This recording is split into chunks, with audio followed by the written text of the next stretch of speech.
afaan Oromoo fi afaan sabaa fi sablammoota duran sadarkaa biyyoolessaatti afaan barnootaa ta'anii turan amma guutumaan guututti haqamuu isaatti dhagahame. Kana malees rakkoowwan hedduun gama afaaniitiin dhufaa jiraachuu odeeffannoon qabeetti jira. Guutuu isaa bal'ina oduu keenya irratti isiniif dhiyeessina. Sababa waraanaa fi rakkoo diinagdee Dr. Abiy Ahmed mudateef deeggarsa maallaqaa mootummaa Raashiyaa irraa kadhachaa jiraachuu icciitiin mootummaa keessaa bahe ni mul'isa. Godinaalee Arsii fi Harargee aanota adda addaa keessatti dhabamuu roobaatiin wal qabatee midhaan gogaa jiraachuu fi uummanni fuulduree isaatiif yaaddoof saaxilamuu himan. Pirezidaantiin USA Donald Trump biyyoonni imaamata PRC kan faallaa fedhii Ameerikaa dhaabbatudha jedhanii deeggaran taarifa dabalataa parsantaa 10 irraan ka'a jechuudhaan akeekkachiisan. Balaa lolaa rooba cimaa hordofee Ameerikaa kutaa bulchiinsa Texas keessatti uumameen yoo xiqqaate lubbuun namoota 82 darbe.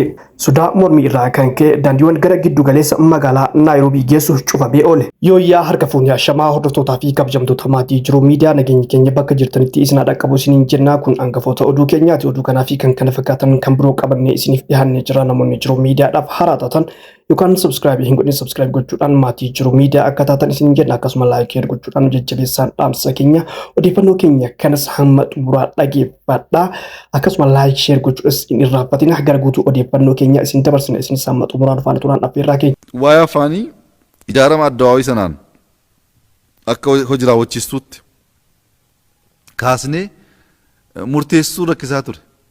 Garee garaagaraa waan tureef gaaffii sana deebisuuf waan jiru diiganii akkaataa barbaachisaa ta'een ijaaruun barbaachisaa waan ta'eef amma kunoo afaan keenya afaan federaalaa akka ta'uuf poolisiidhaan akkuma waadaa galle sanatti hin goona akka jenne sanatti deebisuu dandeenyee jirra. Kun immoo injifannoo guddaadha. Injifannoo keessan. Matni Oromoo saba guddaa ta'e biyya kana keessatti seenaa sirna aadaa fi gadaa qabudha. Qabsoon uummanni kun ittiin godhe keessaa tokko afaan ofiitiin barachuu, dubbachuu akkasuma ittiin hojjechuudha. Har'a garuu ijoolleen Oromoo hojjettoota mootummaa ta'anii sadarkaa olaanoo keessatti hojjetan akka afaan ofii hin dubbannee fi ittiin hin hojjenne danqamanii jiru. Inumaayyuu hadhaa ijoolleen Oromoo kutaa 12 qorumsa fudhatan barnoonni afaan Oromoo akka qorumsaan hin kennamne dhorgamee jiraachuu dubbiin keessoo mootummaatii icciitiidhaan baate ni mul'isa. Qorannoon seeraa barnootaa fi qajeelfamni qorumsa biyyoolessaa of keessatti qabata. Afaan Oromoo sadarkaa qormaata olaanoo irraa haquun mirga namummaa, diimokiraasii fi walqixxummaa irratti dhiibbaa guddaa uuma. Barattoonni Oromoo garaagaraa keessumaa naannoo Oromiyaa irraa akka jedhanitti akkaataa qorumsi qophaa'ee fi afaan ittiin kennamu irratti dogongorrii fi dhiibbaan siyaasaa jiraachuu ni mul'isa. Kana irratti hayyoonni Oromoo fi miseensonni hawaasa Oromoo idil addunyaarra jiraatanis yaadaa fi mufii komii cimaa dhiyeessaa jiru. Dhaabbileen mirga dhala namaa fi kanneen mirga sabootaa kabachiisuuf hojjetanis dhimma kana irratti birmadummaa gaafataa jiru. Dhimma kana irratti ministeerri barnootaa ibsa bal'aa hin kennine garuu akka odeeffannoo argametti sirna tokkummaa biyyattiitiif jecha afaanota muraasa qofaan qorumsi kennamuu murtaa'uu gabaafameera. Kunis sabootaa fi sablammoonni biroo Oromoo dabalatee mirga isaanii sarbuu agarsiisa. Egaa hordoftootaa fi kabajamtoota keenya namni mootummaa keenya akkasuma ilma abbaa gadaatii jennee nuti faarfannu kutaa 12tti akka qormaanni kennamu waaduma galeessan iyyuu diigee jechuudha.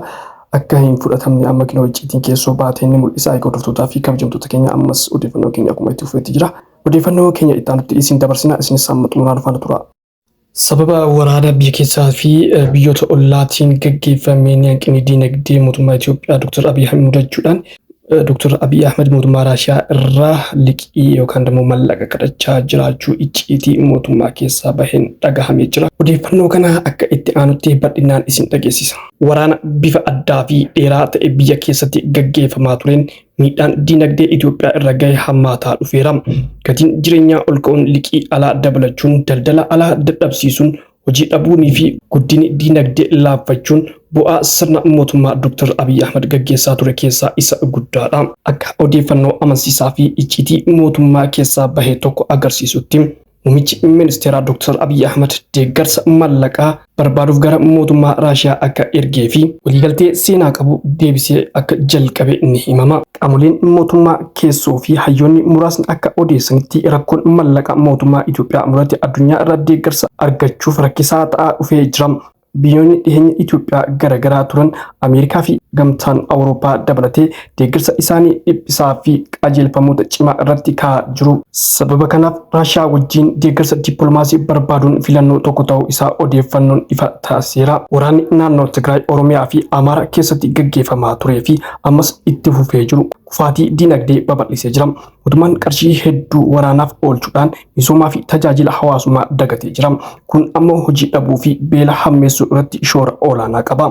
Mootummaan Raashiyaa biyyoota dhiibbaa siyaasa Ameerikaa fi Awurooppaa jala jiran keessaa of baasuuf carraa barbaadaa jira. Deeggarsa mootummoota humna ofii hin dandeenye barbaadan biyyoota akka Itoophiyaa waliin michummaa jabeeffachuun carraa jedhu itti argate. Dr. Abiy Ahmed carraa kanaan dhimma bahuun biyya rakkoo keessaa baasuuf akka yaalii godhaa jiru odeeffannoon ni agarsiisa. Kun osoo kanaan jiru pirezidaantiin USA Donald Trump biyyoonni imaamata PRC kan faallaa fedhii Ameerikaa dhaabbatu jedhanii deeggaran taarifa dabalataa parsantaa 10 irraan ka'a jechuudhaan akeekkachiisan. Biyyi kamuu imaamata farra Ameerikaa kan ta'an PRC bira dhaabbate taarifa dabalataa parsantaa 10 adabamti jechuudhaan miidiyaa hawaasummaa isaanii sooshaal gubbaatti barreessan. Dubbiin pirezidaantii kun kan dhagahame erga miseensonni PRC taarifa Tiraamp kaan qeeqanii boodadha. Akkasumas miseensonni kunniin dhaabbata mallaqa addunyaa fi akkaataa mallaqa ijoo gatiin bahuuf irratti riifoormii akka taasifamu yaada dhiyeessanii boodadha. Koora miseensota PRC tibbana Biraazil taasifame irratti ministeerri muummee Itoophiyaa Dr. Abiy Ahmed dabalatee miseensonni gamtichaa hirmaataniiru. Tureewwan miseensota PRC walgahii isaanii xumura torbaan darbee Biraazil magaalaa Rio de Janeiro keessatti eegalaniiru. Walgahii kan irratti dhaabbileen idil addunyaa riifoormii akka taasifamu waamicha kan taasisan. Addunyaa walitti bu'iinsaa fi muddamni ji'opolitiksii jiru kanatti miseensonni gartuu kana gamtaa tolfaman dhiibbaa uumuuf sosocho'aa jiru. Ibsa waloo ministeeronni faayinaansii miseensota PRC gaafa sanbataa baasaniin taarifni Tiraamp baasee dinagdee addunyaatiif yaaddoodha jedhan akkasumas sochii dinagdee fi daldala idil addunyaatiif tasgabbii dhibbiinsa fida jedhaniiru. Tureewwan haleellaa waraana Iraan irratti raawwate seera idil addunyaa kan sarbe jechuudhaanis balaaleffatanii jiru. Waraana Israa'elii fi Iraan guyyoota 12 tureef Israa'elii fi USA'n buufata niikuraala Iraan dabalate haleellaa raawwataniiru jechuudhaan balaaleffatee jira. Godina Arsii fi Harargee aanota adda addaa keessatti dhabamuu roobaatiin wal qabatee midhaan gogaa jiraachuu fi uummanni fuulduraa isaatiif yaaddoof saaxilamuu himan. Sababa dhabamuu roobaatiin midhaan biqilee bakka dhaabatetti gogaa jiraachuu kan himan maddeen godinaalee garaagaraa midhaan kun akkuma kanaan gognaan uummanni beelaaf saaxilamu jechuudhaan dubbatanii jiru. Namni odeeffannoo kana nuun ga'e kuni uummanni Oromoo akka amantaa isaatiitti waaqa akka nu kadhatu jechuudhaan dhaamsa isaanii dabarsanii jiru. Balaa lolaa roobaa cimaa hordofee Ameerikaa kutaa bulchiinsa magaalaa Tiksii keessatti uumameen yoo xiqqaate lubbuun namoota 82 darbe. Balaa lolaa roobaa cimaa hordofee Ameerikaa kutaa bulchiinsa Tiksii keessatti uumameen yoo xiqqaate lubbuun namoota 82 yoo darbu namoonni 41 achi buuteen isaanii dhabamee jira. Balaa kanaan qabeenyi hedduunis barbadaa'uu bulchiinsi kutaa magaalaa Tiksii ibsanii jiru.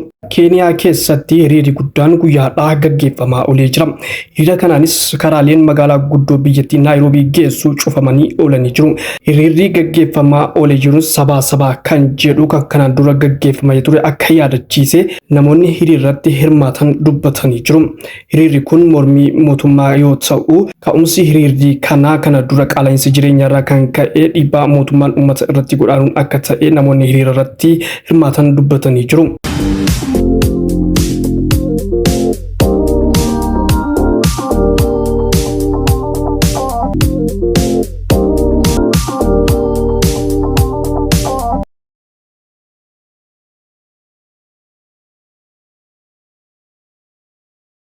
Egaa hordoftoota fi kabajamtoota maatii jiru miidiyaa odeeffannoo guyyaadhaa qaban isiniif dhiyaannaan gonuma odeeffannoo keenya biraatiin amma walitti deebinutti nagaan turaa isinii jenna. Namoonni jiru miidiyaadhaaf haaraa taatan yookaan sabskiraayibii godhin sabskiraayib gochuudhaan maatii jiru miidiyaa akka taatan isinii jenna. Akkasuma laayik sheer gochuudhaan nu jajjabeessan dhaamsa keenya waan nu wajjin turtaniif galatoomaa ulfaadha.